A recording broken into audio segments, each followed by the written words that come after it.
I'm Kathy Tadaldi, and I work here at the Livingston Parish Library. I'm at the Denham Springs Walker branch, and today I'm going to show you how to make origami animals, a hummingbird and a butterfly, and I'm going to show you because what we're making is a mobile that has several, 9 to be exact, 4 of one and 5 of the other. Isn't that lovely? You can hang that in a window or from a light. And we're going to have kits here so you'll have enough paper to make your own mobile, and I'm going to show you how to do that today. The butterfly is very easy. Well, they're both pretty easy. This is the easiest one. I'm going to show you the butterfly first, and then I'm going to show you the hummingbird. And hopefully you can make it at home. I used origami paper for this. However, if you don't want to make 9 of them, you can make just one single string. These are all hummingbirds. Oh, that one's twisted. I made this out of plain copy paper, and this was wrapping paper. You can use wrapping paper, just simple wrapping paper from one of the dollar stores. You have to cut it into an exact square. I believe these are 5 by 5, but you can make it different sizes. You can make a little bitty one, you can make a big one. But see, it's real easy to use what you have at home. We will be giving out kits. If you have a chance to come and get a kit, that would be great. But if not, you can use what you have at home. So now I'm going to show you how to make the origami bird and butterfly. We're going to do the butterfly first because that's the simplest one, and then we're going to take the next step up and do the bird, okay? All right, I'm going to come in close. First we're going to make the butterfly, and it's real simple. I'm going to show you how. The thing you have to remember with origami is get your corners exact. You want your folds. You can't be sloppy with the folds. So for this one, first we're going to fold it corner to corner, one direction. Nice crease. I'm using a book for my flat surface. You want a nice flat surface, and I just use my fingernail to make the crease. And then open it up and do the same thing in the other direction, point to point. You want to get it as exact as you can. Now I know we're humans, and so nothing is perfect, but you want to, with origami, it does matter. The more precise you are, the better your project is going to come out. Future folds might depend on how careful you are with those first ones. So now we've got folded corner to corner both ways with the pretty side on the outside, okay? Now we're going to fold it flat sides, half and half. First one way.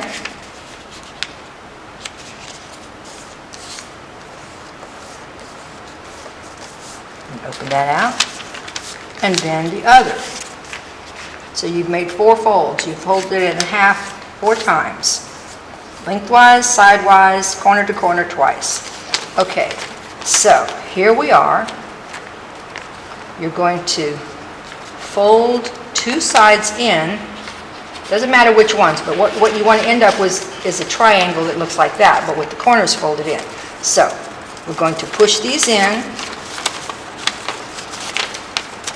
See, like so. Oop, see, like so. And then do it on the other side too. Pinching together. It's really quite easy. The folds are already there. So this is what you want to end up with for your butterfly. Okay? Now you're going to fold it like so. Make sure I'm doing this right. Yes. The creases are up. So you're going to fold this like outward from the center. It doesn't go straight down. It goes out a little bit right here. Your opening is at the top. See, opening is at the top. So you're folding it this way. And then you fold the other one down as well. But they don't meet in the middle. They're out, just about a ½ inch out from the point. So this is what it looks like. See? Now you're going to turn it over. This point is going to go this way, right from these creases, but we're not going to crease. This time we're going to fold it without creasing it. And you'll see why in a second. You turn it face down, You can go back and look at this again if you get confused at all. Just go nice and slowly. Now you're going to take this middle point and fold it this way. It's going to go beyond the line. See, it's a little bit beyond the line, but you are not going to crease that. You're going to leave that as a roll, okay? Hold it in place, and you're going to pinch this part over the top. Ta-da! Can you see that we're almost done? Wasn't that easy? Now, that's its little face. That's its wings, and you're going to crease it towards the front. You're going to fold it in half. And there's your butterfly. Surprise! Wasn't that easy? Now, ordinarily I would say we're done, but if you're going to put it on the mobile, normally you don't put glue on origami, but for this particular project, we want to make sure, because sometimes it pops open like that. So we want to make sure that it stays in place. So as you're preparing to make your other butterflies, go ahead and put a spot of glue right on that point that you folded. After you folded it, don't do it before you finish, but after you're done, go back and put a little glue on its face, on the underside, fold it over, bend it forward, and then put a paper clip on it till it dries. Just like that. Now, it dries really quickly. In about 5 minutes, you can come back to it, open it up, and it'll be ready to go. And you can put it now. You can make all of your, if you like doing this one, you can make your entire mobile out of butterflies. Or you can just make one or two to hang in the window. Or you can, make a big one for the wall, or make little bitty ones. Okay? So there's your butterfly.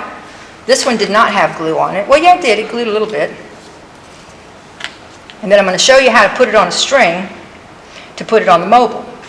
Now we're going to move on and do the hummingbird. So there's our butterflies. The hummingbird has just a few more steps involved. This is what it's going to look like. This little pointy nose. But we're going to start out the same way. We're going to fold it corner to corner as precisely as you can. Crease it with your nail. If you have one of those fancy little paper creasers, you can use that too if you just like spending money. Unless you're making hundreds of them. If you're making 1,000 cranes, your fingernails might wear out. But just for our purposes, fingernails will work. Okay, so you can see I folded it corner to corner, just like I did when I started the butterfly. Same thing for the other part. I'm going to fold it half and half, longwise, or right angles.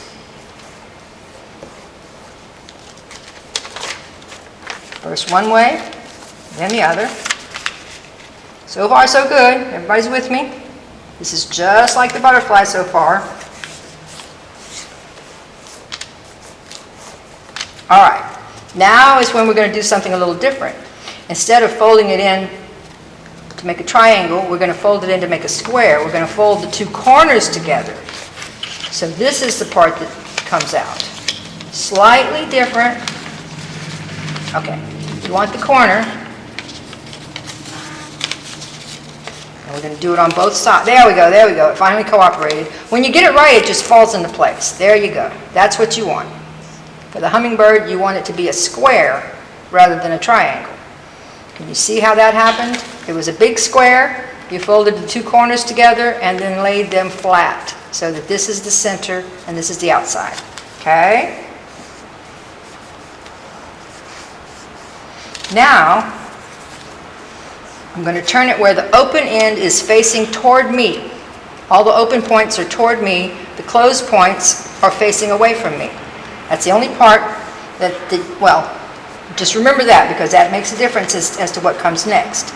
Now we're going to fold it so that it looks like a kite. We're going to take the top flap, fold it into the center line all the way down to the point. You might need to crease it so you can see where your center line is. There you go. The shadow makes the center line. So, all the way to the point. I've creased it on one side. Now I'm going to do the same thing on the opposite side. Bring it in. The corners are actually going to match. They're going to touch one another. All the way down to the point.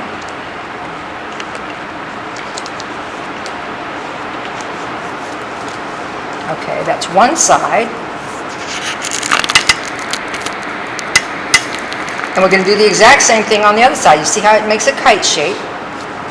Do the exact same thing on this side. Crease it so you can see where the center line is. And take this side and bring it to the middle.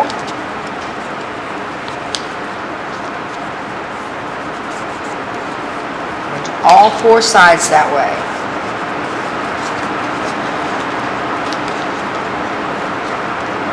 Boy, it's really raining here. I hope you can hear me over the rain. Oops. There we go. Maybe you can't hear the rain in the background. That's okay. This is Louisiana. It rains a lot. All right. So what you have here is a kite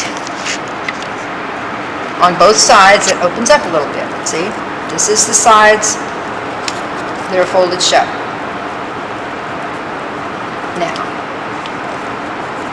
Now what we're going to do, now you're going to take the top half of the kite and fold it right over this crease right here. Just fold it over it. So now you have a triangle, a long triangle. You want that crease, so make it with your thumbnail or fingernail, make it nice and tight.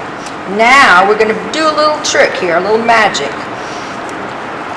We're going to open this out, open these out.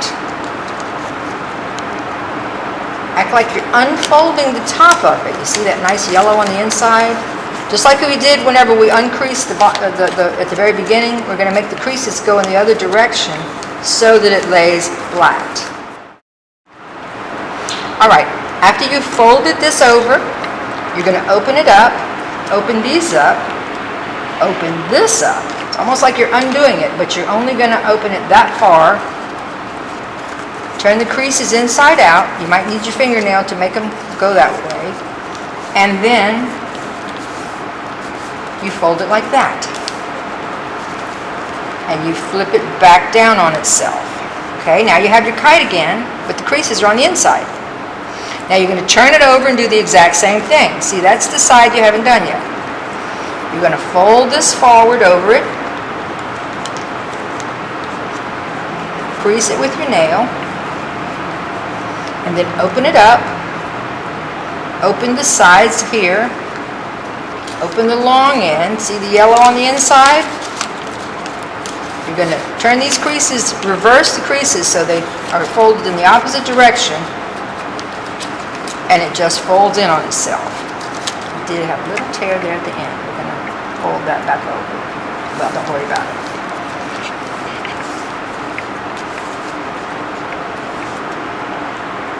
Okay, so you've done both sides, and you fold it back over. Now at this point, you've got a kite, but it's got all these folds down here. What I want you to do, one of these points is going to make the bird's nose. So you want to choose the one that's in the best, the pointiest one. There you go. That one's got a little tiny tear. This one has no tear. Okay, good. We're going to use the one that's not torn. So you choose your best point out of these two. Leave the other one down, take your best point, and flatten it out open again. So see, you have, this is in here, your point's out here, you're going to fold it in half.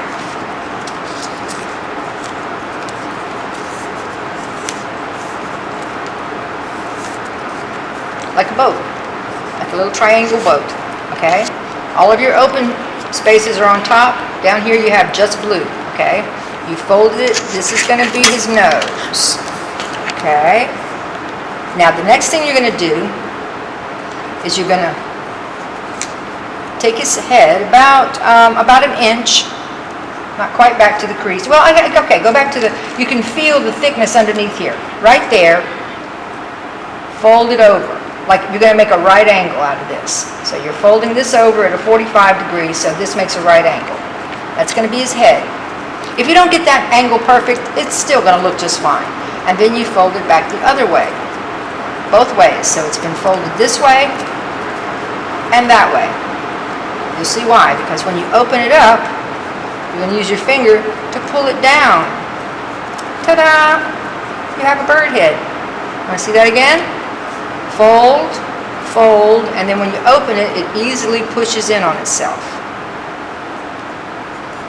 There's the head. Now, if you wanted to just stop right there, it's kind of like a hummingbird. But to make it really pointed, what I do, this is how they show you to do it, is you open its little face out and you fold that little tiny fold even skinnier. You fold it in on itself again. See what I did? See the little point that I made? This one is half as wide as that one.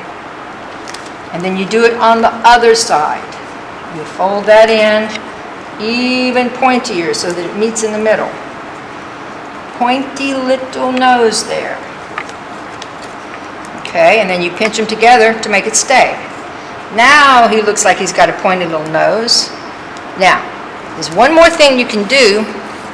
I've got my needle handy. You could use a pencil point, but if you go underneath this paper right here, this last fold, you can't even see it until you actually poke something under it. But if you pull that out, it looks like his eye.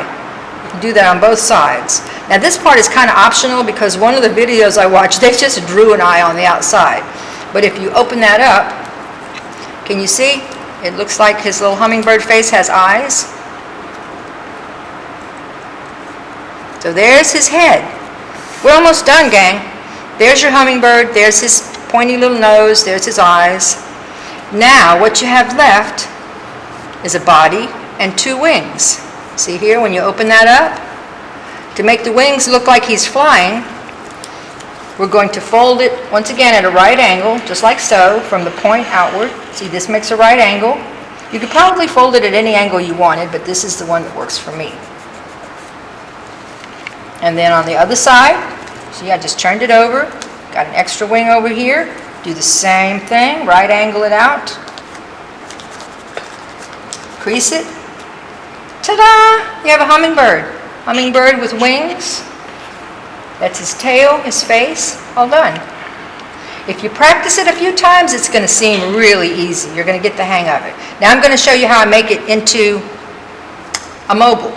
You simply take a needle and thread and run it right through. Now you have to kind of find the balancing point. Now, oh look, see when I take off the paper clip already, it's already dry. It's going to stay put.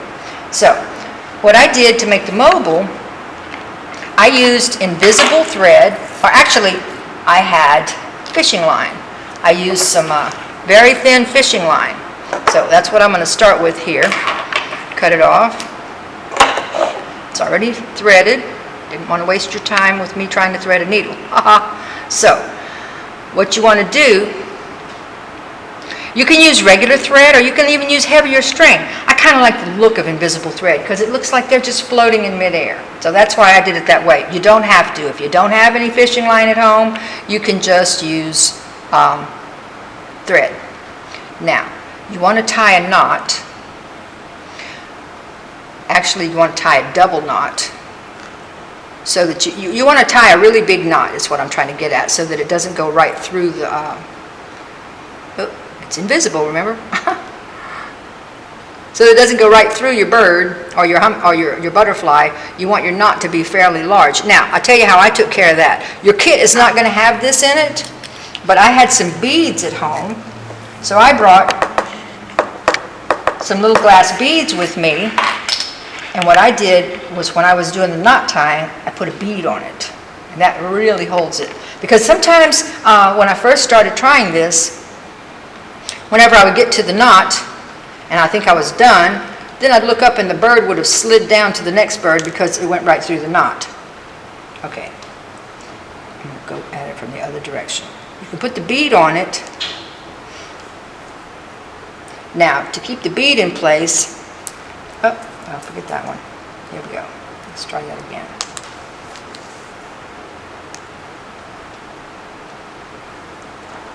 You're just going to tie, you're going to run the string through the bead like 3 times. Once. Twice.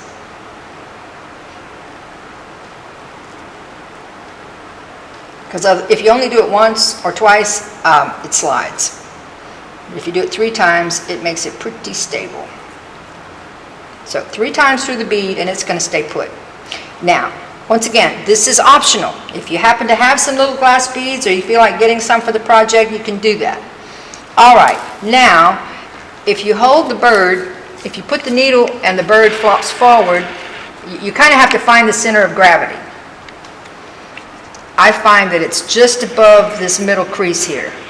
Of course, hummingbirds and butterflies, they go in all directions, so it doesn't matter. If you'll notice on my mobile, they're not all perfectly going in the same direction. So that one looks like he's going a little bit upward.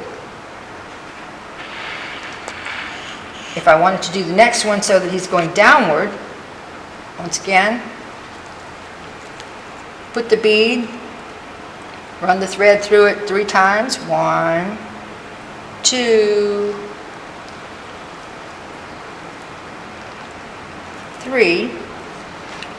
And if he's going too high, then I want to move the hole further back so that there's more weight on the front, see? So this time I'm going to run it, I'm going to put the needle through more towards the middle, okay? There you go. That bird is pretty much stable right there. Now we're going to do one more for the butterfly. Once again, I took my little bead. If you don't have beads, just make a knot and then double it. You want a big knot so that it doesn't just go right through the paper. If you're using the bead, run the thread through it 3 times, and that serves in place of a knot. Okay, so we're going to put a butterfly on the top. You can put yours in any order that you want to. Like I said, you can make one string with all of them going up and down it, or you can make several strings. I'm just going to show you with the butterfly, the center, and you can choose your butterfly. I think of that as its face, so I think of that as the front that you want to be seen. But it's hanging on a cord, so it doesn't really matter. But you just try and find the central point there. Poke the needle right through it. Pull it down to your bead. There you go. And you have, now to hang it, I used a little dowel. You can use a stick from the yard. You can use a pencil if you want to. Just anything that you want. If you're just doing one strand, then you're almost done. I made a loop at the top. I don't know if you can see that with the invisible thread. I made a loop. I'm just going to tie what they call an overhand knot. Just tie the knot through with the loop. See there? Now the loop is over my finger. There is a string of origami bird. We have 2 birds and a butterfly. You can put them in any order you want to. And then you can put, the way you make the mobile is I put 3 rows onto the stick, and then I tied a string at either end that it hangs from. So let me get the mobile and show you the finished product again. So as you can see, I just made 3 strings. I hung them from a little dowel that I got at a dollar store. And then I put some more thread up here to hang the whole stick, the whole dowel. Isn't that lovely? I'm going to put it in the window. Well, I hope you've enjoyed our video today about making origami birds and butterflies. And I hope that you managed to get some made, and you can either make a mobile with 9 or 12, or you can have a string, or you can just make one single one and hang it. But I think they're wonderfully delicate and creative. I love them. So I hope you enjoyed that. And I hope you'll come to the library. We're going to have kits like this to give away at every branch. And also we're going to be giving some sit-down classes. You can sign up for those. That's going to be at the end of July. So thank you for watching today. Be safe, be happy, and keep reading.